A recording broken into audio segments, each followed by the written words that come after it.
Friends, आप सबका हमारे YouTube channel the efficient engineer में बहुत बहुत स्वागत है। दोस्तों, आज का हमारा टॉपिक है एयर फॉर कंबस्शन। दोस्तों, हम अपनी आगे की वीडियो में एयर कैलकुलेशन की प्रॉब्लम्स को सॉल्व करेंगे, यानी किसी फ्यूल को जलाने के लिए कितनी एयर की रिक्वायरमेंट होती है। उससे पहले कुछ 2-3 छोटी-छोटी चीज़ें हैं जिन्हें हम जान लेंगे तो हमें आगे की प्रॉब्लम सॉल्व करने में बस बड़ी आसानी होगी।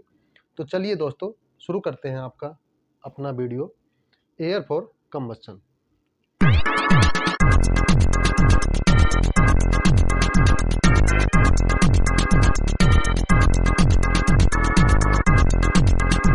तो दोस्तों, एयर फॉर कंबस्शन में हमारा पहला टॉपिक है थ्योरेटिकल एयर।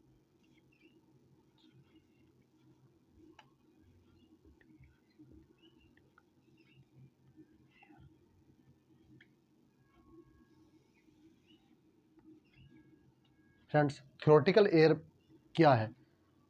किसी फ्यूल को बर्न करने के लिए मिनिमम एयर की क्वांटिटी जो होती है वो थ्योरेटिकल एयर कहलाती है। आप समझ गए होंगे कि किसी भी फ्यूल को बर्न करने के लिए मिनिमम एयर की क्वांटिटी, उसे कंप्लीटली बर्न करने के लिए मिनिमम एयर की क्वांटिटी थ्योरेटिकल एयर कहलाती है। थ्योरेटिकल एयर दोस्तों कैलकुलेट होती है केमिकल्स रिएक्शन से।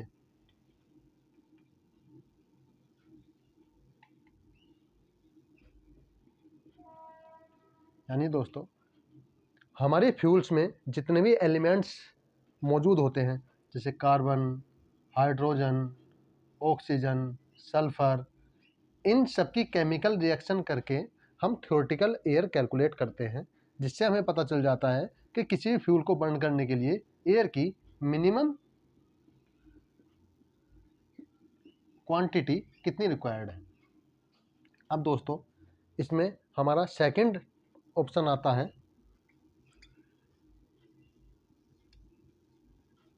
Access air. आप लोगों ने अपने प्लांट में हमेशा एक्सेस एयर के बारे में सुना ही होगा, बट ये एक्सेस एयर है क्या? फ्रेंड्स, एक्सेस एयर आप लोगों को पता है, थ्योरेटिकल एयर जब हमने बात कर ली कि किसी फ्यूल को जलाने के लिए जो मिनिमम एयर की क्वांटिटी है वो थ्योरेटिकल एयर हुई, तो फिर एक्सेस एयर क्या हुई? किसी फ्यूल को कंप्लीटली बर्न करने के लिए जो थ्योरेटिकल एयर के अलावा एयर दी जाती है उसे एक्सेस एयर कहते हैं। हमें पता है थ्योरेटिकल एयर से हम केमिकली रिएक्शन करके क्वांटिटी कैलकुलेट कर सकते हैं, बट इन प्रैक्टिकल कुछ केसेस ऐसे आते हैं हमारा फ्यूल कंप्लीटली बर्न नहीं हो पाता। उस केस में हमें इस थ्योरेटिकल एयर के अलावा कुछ एयर अलग से बॉयलर में या फर्नेस में हमें इनलेट करनी पड़ती है, वही हमारी एक्सेस एयर कहलाती है।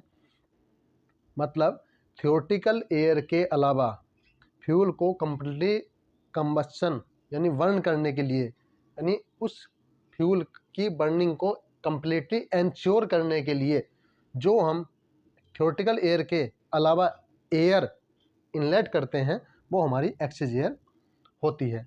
अब इस एक्सेस एयर की ज़रूरत क्यों पड़ी? रिक्वायरमेंट क्या है? रिक्वायर्ड क्यों है ये? ऐसा होता क्या है कि एक्सेस एयर की ज़रूरत पड़ती है? फ्रेंड्स, होता क्या है, जब बॉयलर में या किसी फर्नेस में फ्यूल फीड होता है तो आपको पता है कंटिन्यूस फ्यूल फीड होता है, परंतु कुछ केसेस में फ्यूल की जो इनलेट होता है जो या स्प्रेडिंग होती है वो अनइवन हो जाती है। अब अनइवन होने से क्या होगा, एयर की क्वांटिटी भी डिस्टर्ब हो जाएगी और हम जो एयर उसमें इनलेट दे रहे हैं उस एयर का रेशियो भी डिस्टर्ब हो जाएगा, जिस केस में क्या होगा, वह फ्यूल कंप्लीटली बर्न नहीं होगा। तब उस केस में हमें एक्सेस एयर की ज़रूरत पड़ती है। अब आप समझ गए होंगे एक्सेस एयर की ज़रूरत पड़ती क्यों है। फ्यूल की फीडिंग अगर आपकी अनइवन है, हो ही जाती है दोस्तों, लोड के हिसाब से फ्यूल की फीडिंग अनइवन हो जाती है, तो कंप्लीटली फ्यूल बर्न नहीं हो पाता, तब उस केस में हमें एयर अलग से इस थियोरेटिकल एयर के अलावा देनी पड़ती है, वही हमारी एक्सचेंज एयर होती है। अब डिज़ाइन के हिसाब से हर बॉयलर के लिए उसकी एक्सचेंज एयर डिजाइंड होती है। चलिए तो हम थोड़ा सा एक्सचेंज एयर बॉयलर के लिए कितनी डिज़ाइन होती है वो थोड़ी सी बात कर लेते हैं। तो देखिए हमारे पास इधर कुछ बॉयलर हैं और उनकी एक्सचेंज एयर परसेंटेज हमने लिखी है। तो अगर आपका बॉयलर स्टोकर फायर्ड बॉयलर है तो स्टोकर फायर्ड बॉयलर में एक्सचेंज एयर 25 से 35% होती है। उसके बाद है हमारा वुड फायर्ड बॉयलर, यानी लकड़ी की कोई भट्टी या लकड़ी जलाने का कोई बॉयलर है तो उसमें एक्सचेंज एयर 35 से 45% होती है। कोल फायर्ड AFBC बॉयलर में एक्सचेंज एयर 20 से 25%। Coal fired CFBC boiler, CF दोस्तों आप समझ ही रहे होंगे, और एटमॉस्फेरिक फ्लूइडाइज्ड बेड कंबशन और circulating fluidized bed combustion boiler, इसमें भी एक्सचेंज एयर 20 से 25%।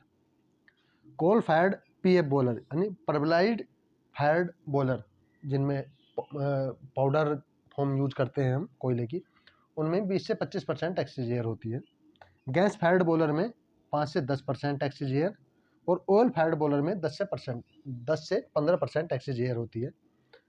आप इस डाटा को अपने पास नोट आउट कर सकते हैं और अपने बॉयलर के हिसाब से देख सकते हैं कि हमारे बॉयलर में एक्सचेंज एयर की परसेंटेज कितनी होती है। एक्सचेंज एयर कैलकुलेट करने के दो फॉर्मूले हैं, by O2 in flue gas and by CO2 in flue gas, यानी फ्लू गैस में कितने परसेंटेज हमारा ऑक्सीजन चल रहा है हम उससे भी एक्सचेंज एयर कैलकुलेट करते हैं, और CO2 फ्लू गैस में कितने परसेंट है उससे भी हम एक्सचेंज एयर कैलकुलेट करते हैं। तो पहले हम बात करते हैं O2 इन फ्लू गैस। तो हमारे पास फॉर्मूला है exchange air percentage is equal to होता है oxygen percentage in flue gas divide by 21 minus O2 percentage into 100 यानी परसेंटेज में हम कैलकुलेट करते हैं। अगर हम इस फॉर्मूले के हिसाब से एक छोटा सा एक एग्जाम्पल अगर देख लें, तो हमने माना कि हमारी फ्लू गैस में O2 परसेंटेज 6% है, तो हमारी एक्सचेंज एयर कितनी होगी। तो चलिए हम कैलकुलेट करते हैं। तो 6 डिवाइड बाई 21 माइनस 6 इंटू 100, अगर हम इस वैल्यू को कैलकुलेट करें तो यह आएगी फ्रेंड्स 6 डिवाइड बाई 15 इंटू 100, 40%। यानी फ्रेंड्स हमारे बॉयलर में एक्सचेंज एयर का परसेंटेज 40% चल रहा है। ये तो हो गया O2 percentage in flue gas. अब हम बात करते हैं CO2 percentage in flue gas. Friends CO2 percentage in flue gas निकालने के लिए हमारा फॉर्मूला होता है exchange air is equal to theoretical CO2 divide by actual CO2। अब पहली चीज़ आप लोग कंफ्यूज हो गए होंगे, थियोरेटिकल CO2 और एक्चुअल CO2 है क्या। थियोरेटिकल CO2 जब हम किसी फ्यूल को कंबशन करते हैं तो उसमें कार्बन की परसेंटेज जितनी होती है, जब वह ऑक्सीजन से रिएक्शन करती है तो CO2 जनरेट करती है, तो CO2 कितना जनरेट हुआ वह होता है theoretical CO2। But actual CO2 क्या होता है। एक्चुअल CO2 ये है जब आप अपने बॉयलर को रन कर रहे हैं या उसे ऑपरेशन में ले रहे हैं, चल रहा है, तो बेसिकली फ्लू गैस में CO2 चल कितना रहा है, ये तो आपका कैलकुलेटेड CO2 होता है, ये होता है एक्चुअल CO2। तो अगर हम थियोरेटिकल CO2 और एक्चुअल CO2 को डिवाइड करके -1 कर दें और इंटू 100, तो हमारे पास CO2 के द्वारा एक्सचेंज एयर क्वांटिटी हमारी मिल जाएगी। तो चलिए एक छोटा सा एग्जाम्पल इस पर बात कर लेते हैं। हमने माना हमारे पास थियोरेटिकल CO2 थियोरेटिकल 15% है और एक्चुअल CO2 जो हमारी अभी बॉयलर में चल रही है वो है 10%। तो अब हम जब इसे कैलकुलेट करेंगे तो 15 डिवाइड बाई 10 -1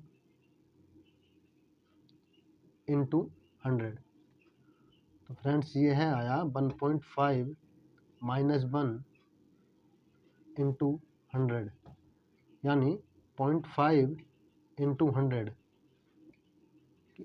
50%। नहीं फ्रेंड्स, हमारी बॉयलर में एक्सेज एयर 50% चल रही है। तो फ्रेंड्स, आप लोग थियोरेटिकल एयर, एक्सेज एयर के बारे में इस वीडियो में मेरे हिसाब से सब कुछ समझ गए होंगे। अगर आपको फिर भी कोई डाउट या कोई आपकी प्रॉब्लम है तो आप मुझे मैसेज में यानी कमेंट में आप लिख के मुझे भेज दीजिए। और फ्रेंड्स, आपको हमारा वीडियो कैसा लगा, कृपया हमारे वीडियो को लाइक कीजिए और हमारे चैनल को सब्सक्राइब कीजिए। दोस्तों, आप हमारे चैनल को सब्सक्राइब करेंगे तो हमारा हौसला बढ़ता है। हमें भी लगता है कि हमारा जो ज्ञान है, जो हम पढ़ा रहे हैं, वह दूसरों तक जा रहा है। और अपने फ्रेंड्स को हमारी वीडियो शेयर कीजिए। तो दोस्तों, आज के लिए इतना ही। धन्यवाद।